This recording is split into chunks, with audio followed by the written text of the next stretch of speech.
So, that was the thing. Continuing through Infinity Train. So I just watched season 3. That was a tough watch. And that's something that I mean as a compliment. And I'm gonna have to talk spoilers about this thing. I mean, you can't not. And like I'm talking about the third season of a show. So if you already like Infinity Train, but you haven't seen season 3 yet, go watch it. It is really good. And if you haven't seen the show at all, what are you doing watching this review? Unless you just flat out don't care and don't think you'll ever watch the show, in which case that's fine, fair enough.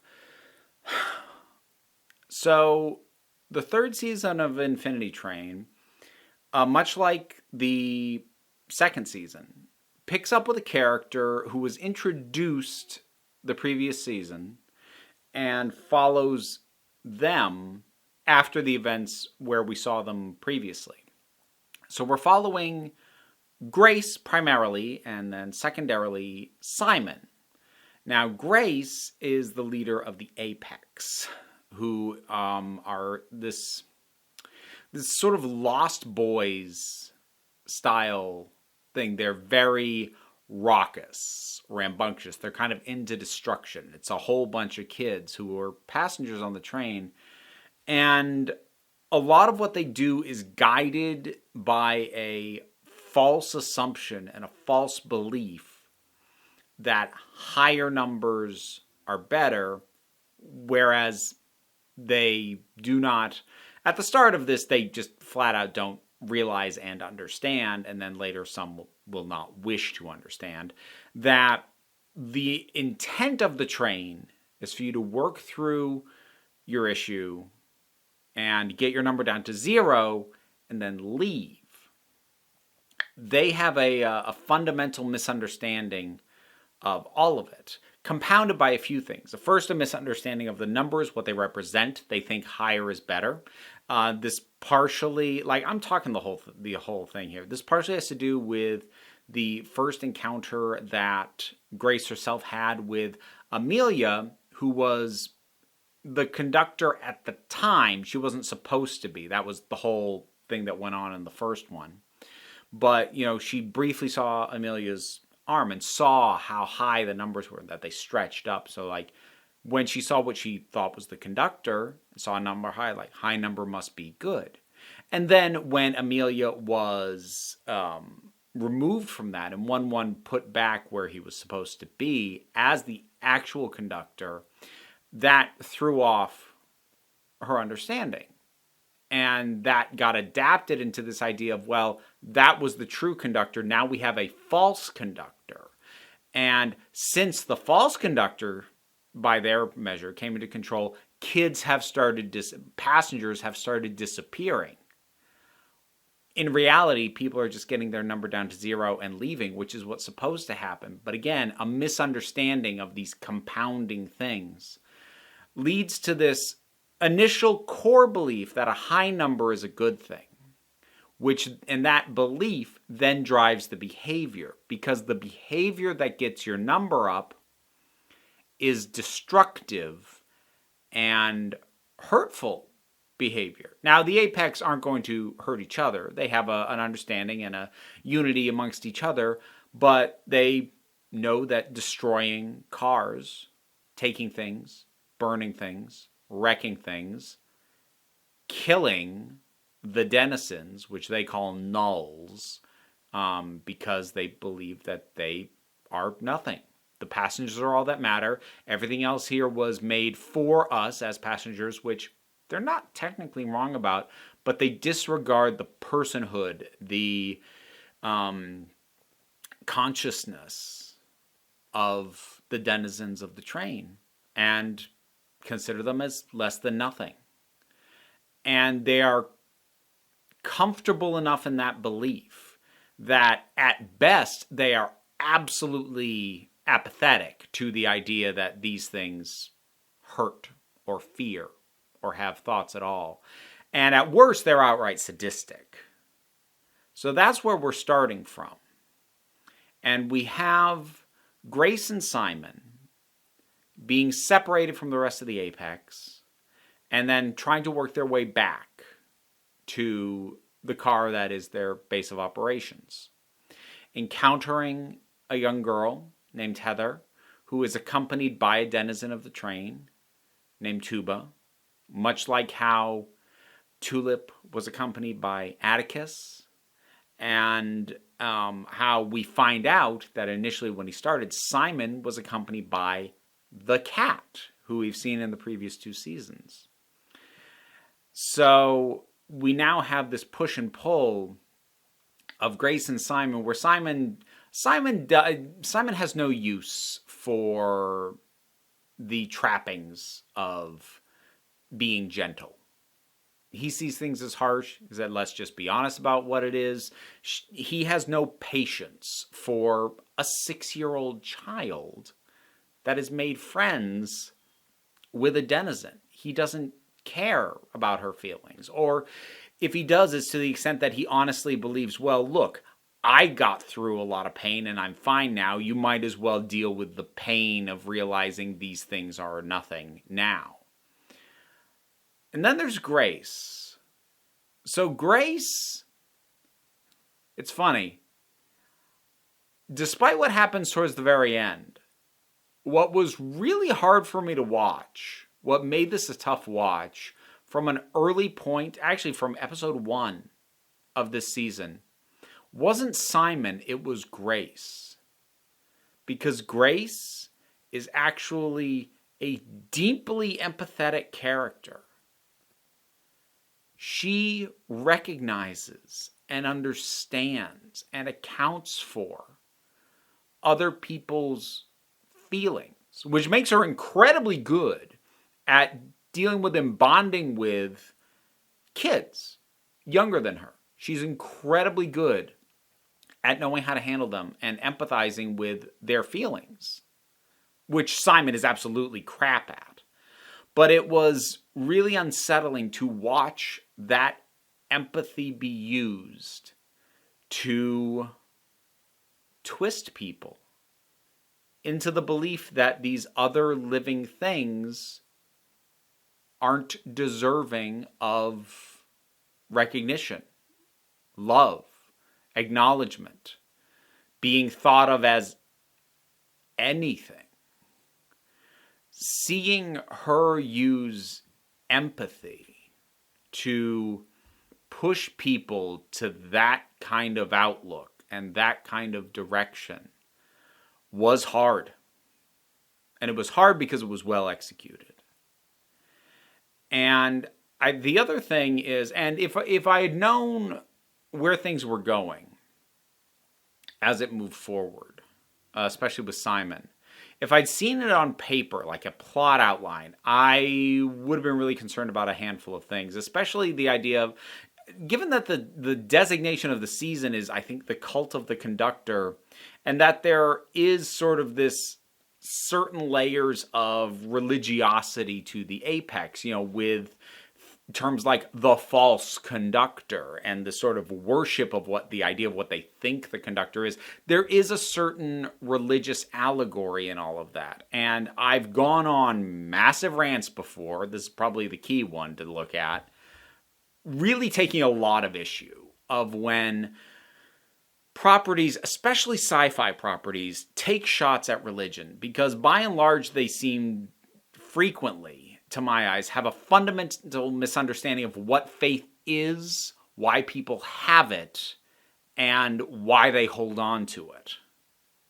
And I would have been very afraid of that, knowing where Simon goes, how hard he digs his heels in, to the point of basically becoming a fanatic in terms of clinging to the beliefs that he's had as everything else just starts to fall apart and be proven as false around him. The reason I think it works here, it comes down to one line. It's not like it wasn't working until this line, but this line crystallizes that these writers understood this mentality, because the cheap way to do it is to just treat it like people who have fanatical beliefs, be it political beliefs, social beliefs, religious beliefs, basically are just blind or stupid or ignorant, if you're going to be generous and like, well, they mean well, but they just don't know. So, and that's why I find that stuff either condescending or just cruel in a lot of cases. What this recognizes, and here's the line that told me that the writers recognize this.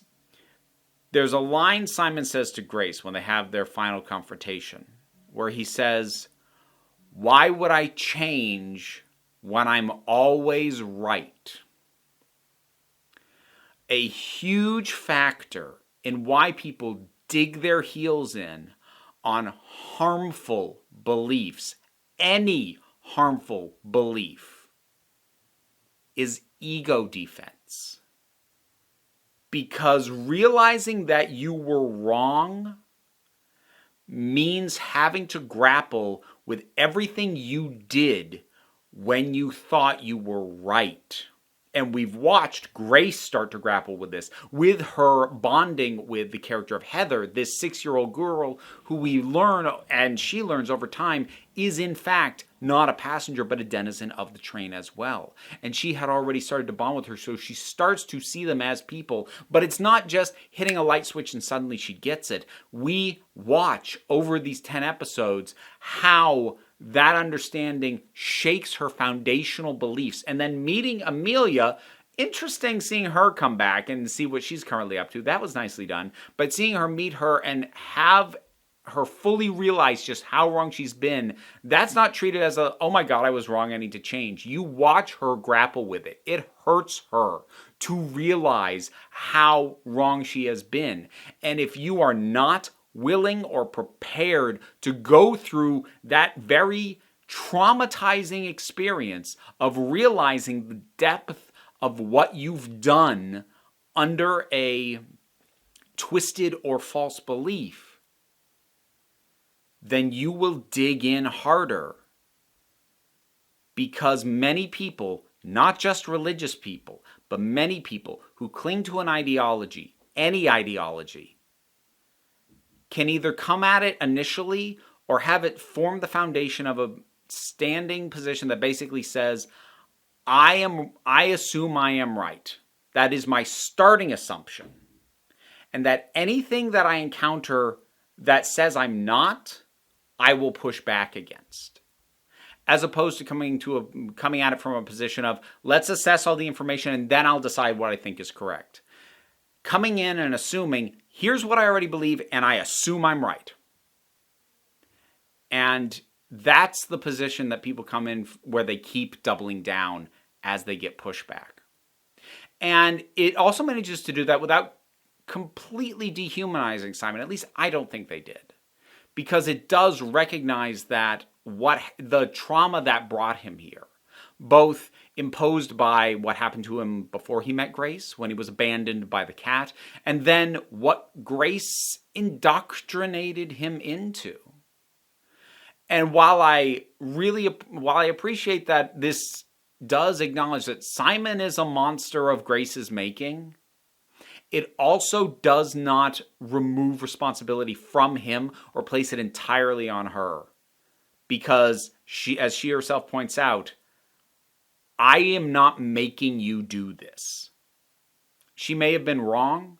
She may have indoctrinated him into a line, and tons of other people, into a line of thinking that was wrong and hurtful and harmful and deadly to other living things.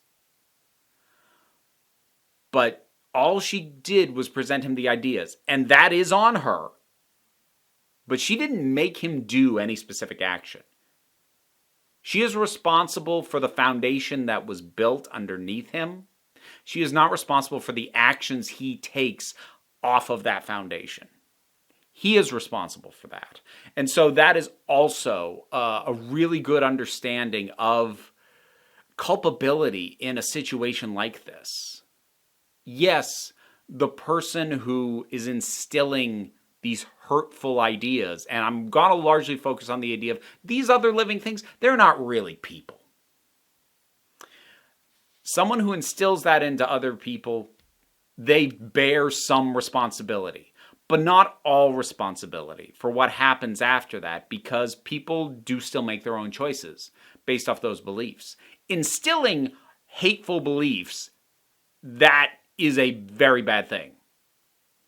What people do as a result of those beliefs, that is still a choice that they make. But if you help build that foundation that led them to those acts, yeah, you bear some responsibility too, but it's there to be shared. And I feel like this season understands and acknowledges that. I haven't talked a great deal about specific events that take place because philosophically and thematically was the levels that this really hit me on. And that was really where I wanted to talk.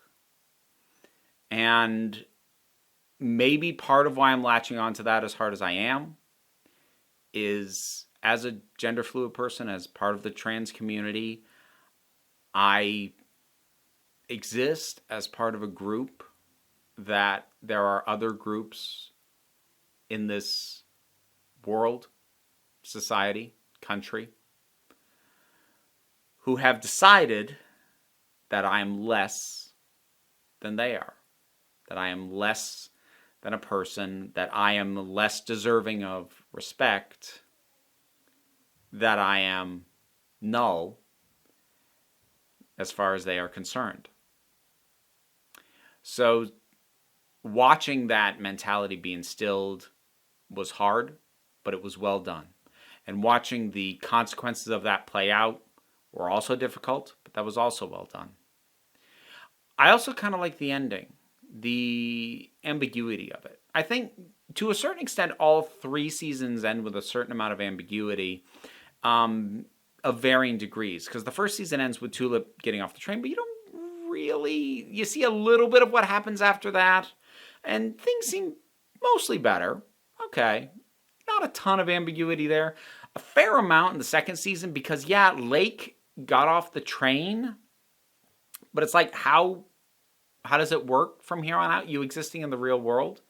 And that one actually probably works the least for me in that, you know, I thematically I'm totally down. She's off the train. She gets to determine her own life separate from whatever rules were created for her. I'm 100% there for that. But like logistics, how does this work? Here, I think it nails an ambiguous ending really, really well in terms of setting up that Grace and the rest of the Apex have to forge a new path. They don't know what it is yet, but they're prepared and willing to figure it out. And that's the kind of ambiguous ending that I tend to like for these sorts of things, because it's saying, like, we're not going to tell you where these characters end up, but they're headed that way. I really like that. So, season 3 was a lot to deal with and to watch. And despite dabbling in some things that I think could have gone off the rails, I don't feel it did. I think it nailed what it was going for really, really well. I don't know when I'll get to season 4, probably not too far in the future. It didn't look, to me, I just looked at a very brief like lead character thing. It doesn't look like they're continuing the trend of picking up from previously introduced characters. So it'll be a bit more of a start from scratch. And I'll be curious to see how things pull together. But Infinity Train, Season 3, what did you think about it? Whatever your thoughts are, drop something down in the comments. Let's talk about it. I have a Patreon. That is what pays my bills and keeps this whole operation up and running. Any amount you're able to contribute is helpful, but no pressure. Like, share, subscribe also help, but don't worry about that either, because we take a relaxed attitude around here, so just come on back the next time you need a break. This video wouldn't have been possible without the support of my patrons, and I want to give special thanks to Jared Boyce, MJ, The Doctor, Tracy Scrabbit, Vincent Paul Bartolucci, Caitlin Schwartz, Edelon, Robin Moore, Ross Schultz, and Shayla Gorley. Thanks so much.